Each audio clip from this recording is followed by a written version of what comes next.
नमस्कार दोस्तों, आपका स्वागत है यूपी मेंटर में। आज हम पढ़ेंगे यूपी ट्रिपल एस सी लेखपाल के लिए कंप्यूटर का 50 इम्पोर्टेंट क्वेश्चंस।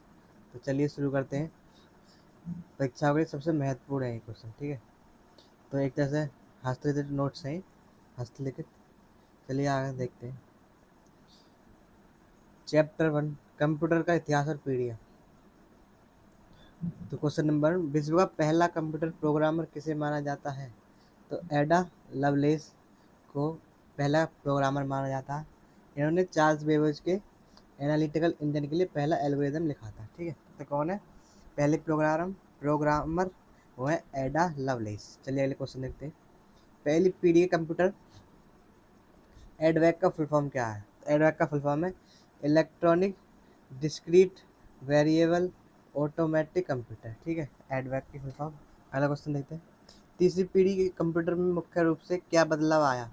तो वैक्यूम ट्यूब की जगह इंटीग्रेटेड सर्किट आईसी का प्रयोग और मल्टी प्रोग्रामिंग ऑपरेटिंग सिस्टम की शुरुआत हो गई थी, ठीक है। तीसरी पीढ़ी में क्या किसका यूज किया गया था? इंटीग्रेटेड सर्किट आईसी का। चलिए अगला क्वेश्चन देखते हैं।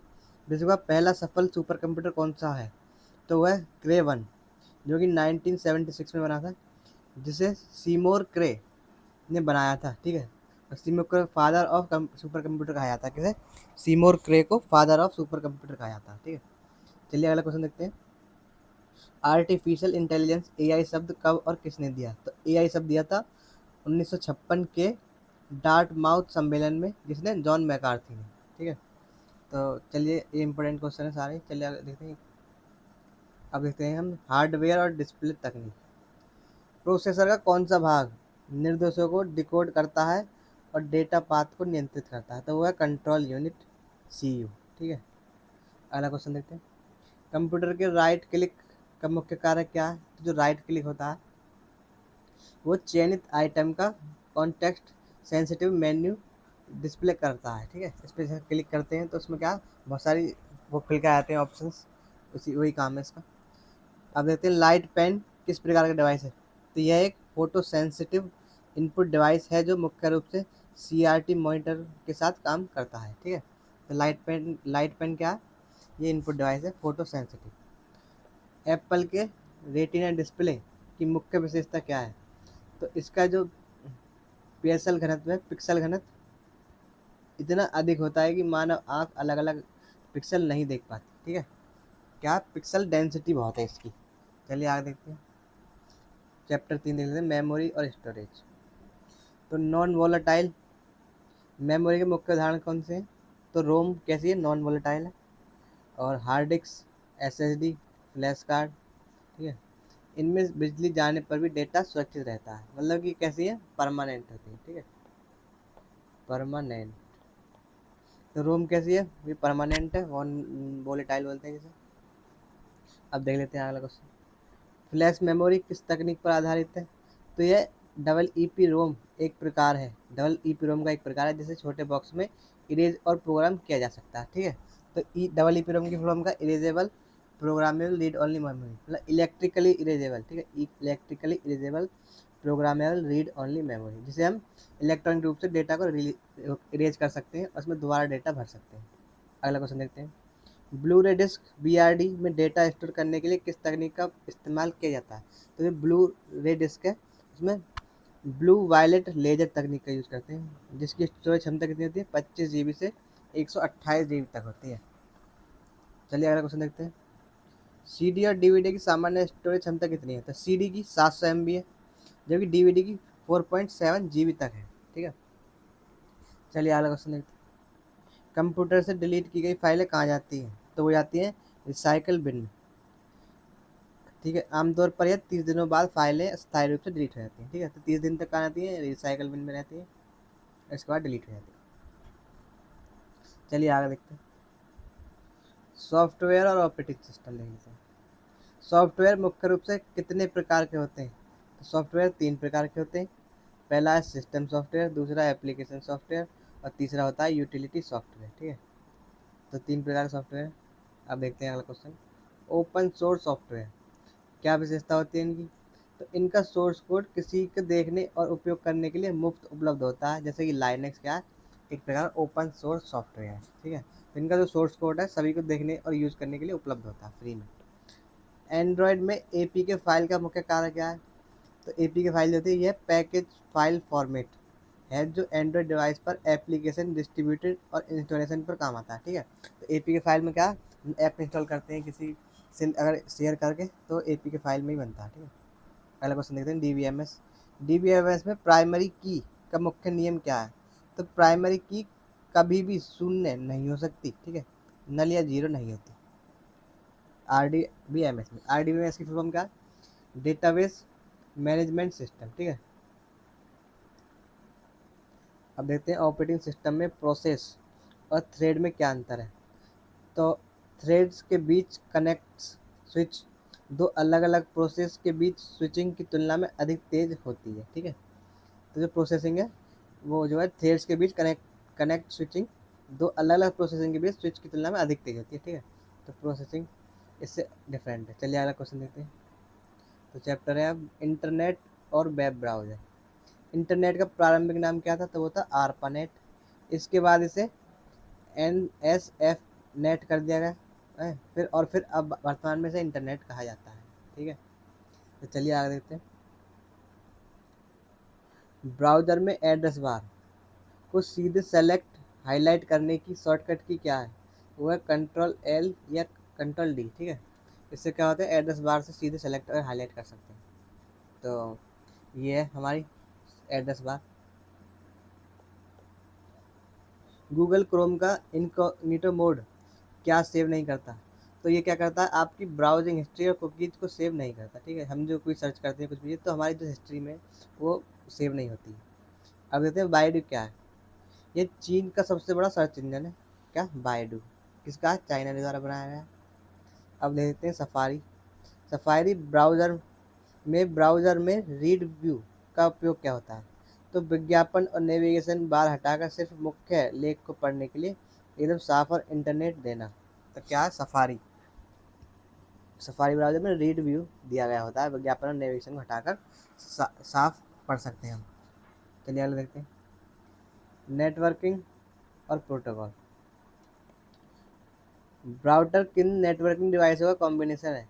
तो ब्राउटर, ब्रिज और राउटर से मिलकर होता है ब्राउटर, ठीक है। अब देख लीजिए अगला देखते हैं आगे question. Wireless internet wifi data भेजने के लिए किसका उपयोग करता है? तो करता है रेडियो वेव्स का और माइक्रोवेव्स का, जिसमें फिजिकल वायर की ज़रूरत नहीं होती, ठीक है। चलिए अगला क्वेश्चन देखते हैं। यूआरएल एक्सेस करते समय सुरक्षित डेटा ट्रांसफ़र के लिए कौन सा प्रोटोकॉल जिम्मेदार होता है? तो यूआरएल ट्रांसफ़र डेटा एक्सेस के समय HTTPS, इसकी फुल फॉर्म है hyper text transfer protocol secure, ठीक है। चलो अगला क्वेश्चन देखते हैं। ब्राउटर किन दो नेटवर्किंग डिवाइस का कॉम्बिनेशन से रिपीट हो गया? ब्रिज और राउटर का, इंपॉर्टेंट है। OSI मॉडल की हार्ट और end to end reliable delivery layer कौन सी है? तो वो है ट्रांसपोर्ट लेयर, ठीक है। इसे हार्ट लेयर भी कहते हैं। अब देखते हैं क्वेश्चन, IPv4 एड्रेस का सही फॉर्मेट क्या होता है? तो जो IPv4 है इसमें नंबर्स 0 से 225 के बीच होते हैं, ठीक है।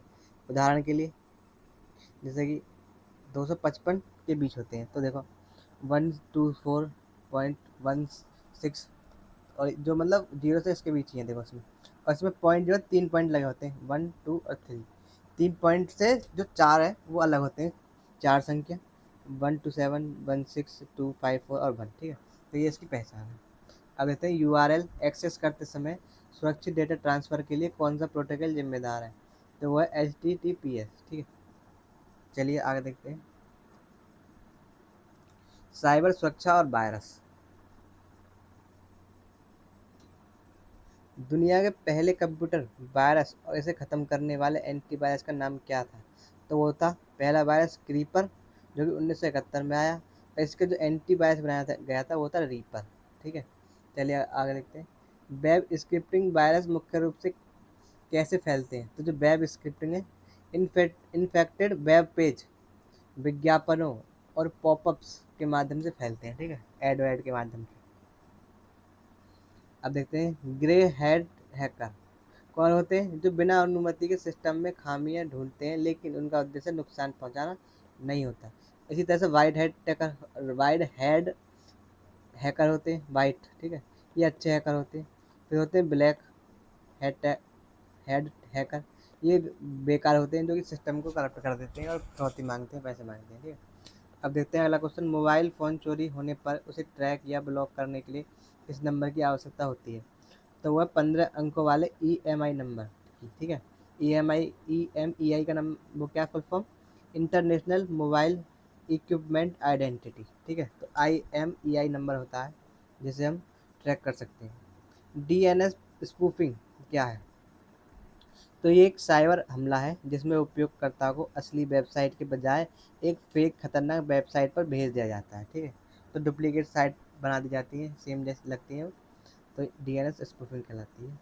चलिए आगे देखते हैं, महत्वपूर्ण फुल फॉर्म्स देख लेते हैं। वायरस, तो वायरस की फॉर्म क्या है? Vital information resource under seize, ठीक है। अब देखते हैं जैम ट्रिनिटी, तो जन धन आधार मोबाइल सब्सिडी डायरेक्ट ट्रांसफ़र के लिए, ठीक है। तो ये इसकी फुल फॉर्म है जैम की। अब देखते हैं आगे, TFT, thin film transistor, TFT की फुल फॉर्म है इम्पोर्टेंट, थिन फिल्म ट्रांजिस्टर। और ये वायरस की भी बहुत इंपॉर्टेंट आ चुकी है पहले एग्जाम में। OLED, organic light emitted diode, important है।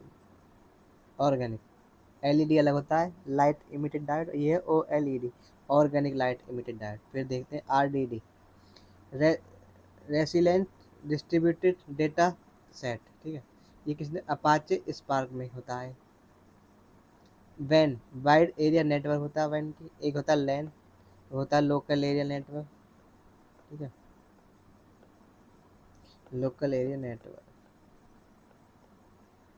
तो ईमेल का सही प्रारूप हमेशा याद रखना, पहले यूजर नेम होता है जो कि @ से जुड़ा होता है और बाद में होता है डोमेन नेम।